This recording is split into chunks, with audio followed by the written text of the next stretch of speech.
Sir, ಈಗ ಕಾಂಗ್ರೆಸ್ ಅಂದ್ರೆ ಅಹಿಂದನ ಅಥವಾ ಅಹಿಂದ ಇದ್ರೆ ಕಾಂಗ್ರೆಸ್?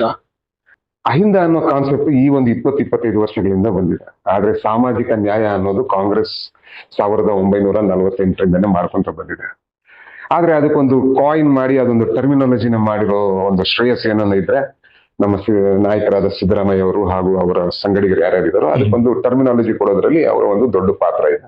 ಆದ್ರೆ ಕಾಂಗ್ರೆಸ್ ಬಂದಾಗ ದೇವರಾಜ್ ಅರಸ್ ಟೈಮಲ್ಲಿ ಏನು ಅಹಿಂದ ಇತ್ತ, ಆದ್ರೆ ದೇವರಾಜ್ ಅರಸ್ ಅವರು ಅಹಿಂದ ವರ್ಗದ ಸೇರಿರುವ OBC, SC, ST minorities leaders ನ ಏನು ಅವರು ಒಂದು ಉದ್ಭವ ಆಯ್ತು ಅವರ ಪೀರಿಯಡ್ ಅಲ್ಲಿ. He is the champion of the underprivileged leadership in Karnataka as concerned. ಅವರೊಂಥರ ಫ್ಯಾಕ್ಟ್ರಿ ಇದ್ದಂಗೆ.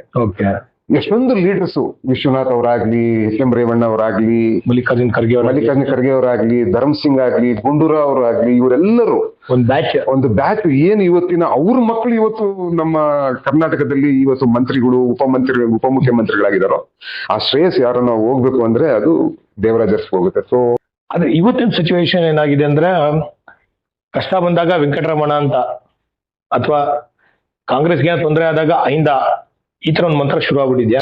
ಈ ಶೋಷಿತ ವರ್ಗದ ಒಂದು ಹಣೆ ಬರನೇ ಈ ತರ ಇದೆ. ಅದಕ್ಕೆ ಕಾಂತಿರಾಮ್ ಅವ್ರು ಹೇಳ್ತಾ ಇದ್ರು, ನಾವು ನಮ್ಮ ಸಮುದಾಯಗಳಲ್ಲಿ ನಾಯಕತ್ವನ ಬೆಳೆಸ್ತೀವಿ, ಆ ನಾಯಕರು ಇನ್ನೊಬ್ರ ಚಮಚ ಆಗಬಾರ್ದು, ಚಮಚ ನಹಿ ಬನ್ನ ಹೇ ಅಂತ ಹೇಳ್ತಾರೆ.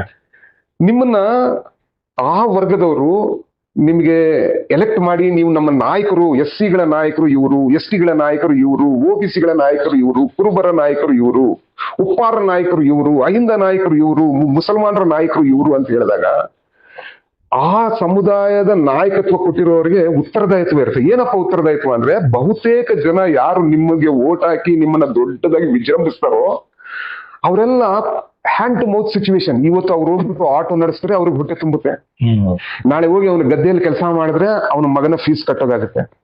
ನನಗೆ ಟೈಮ್ ಇಲ್ಲಪ್ಪ ಈ ರಾಜಕೀಯ ಮಾಡೋದಕ್ಕೆ, ನನಗೆ ಸಮಯ ಇಲ್ಲ, ನನ್ನ ರೆಪ್ರೆಸೆಂಟೇಟಿವ್ ಆಗಿ ನಿಮ್ಮನ್ನ ನಾನು ನಾಯಕರಾಗಿ, ಅಹಿಂದ ನಾಯಕರಾಗಿ, ಕುರುಬರ ನಾಯಕರಾಗಿ, SC ನಾಯಕರಾಗಿ, ST ನಾಯಕರಾಗಿ ನಿಮ್ಮನ್ನ ನಾನು ಕಳಿಸ್ತಾ ಇದ್ದೀನಿ, ನನ್ನ ಹಿತಾಸಕ್ತಿ ಕಾಪಾಡೋ ಒಂದು ಉತ್ತರದಾಯಿತ್ವ ನಿಮ್ಮದು ಅಂತ ಹೇಳಿದಾಗ ಆ ಎಲ್ಲ ನಾಯಕರ ಉತ್ತರದಾಯಿತ್ವ ಆ ಪರ್ಟಿಕ್ಯುಲರ್ ಅವರ ಯಾರು ವೋಟರ್ಸ್ ಇರ್ತಾರೋ, ಸಮಾಜದ ವೋಟರ್ಸ್ ಇರ್ತಾರೋ ಅವರ ಹಿತ ಕಾಯೋದೇ ಅವ್ರು. ಆದರೆ ದುರ್ದೈವ ಏನಂದ್ರೆ, ಒಂದು ಸತಿ ಎಲೆಕ್ಟ್ ಆದ್ಮೇಲೆ ಅವರು ಇದೇ ಜಾತಿವಾದಿಗಳ, ಇದೇ ಕೋಮವಾದಿಗಳ, ಇದೇ ಮನುವಾದಿಗಳ ಬಾನಸಾಗ್ತಾರೆ, ದಾಸರಾಗ್ಬಿಡ್ತಾರೆ, ಇವ್ರನ್ನ ಮರ್ತೋಗ್ಬಿಡ್ತಾರೆ.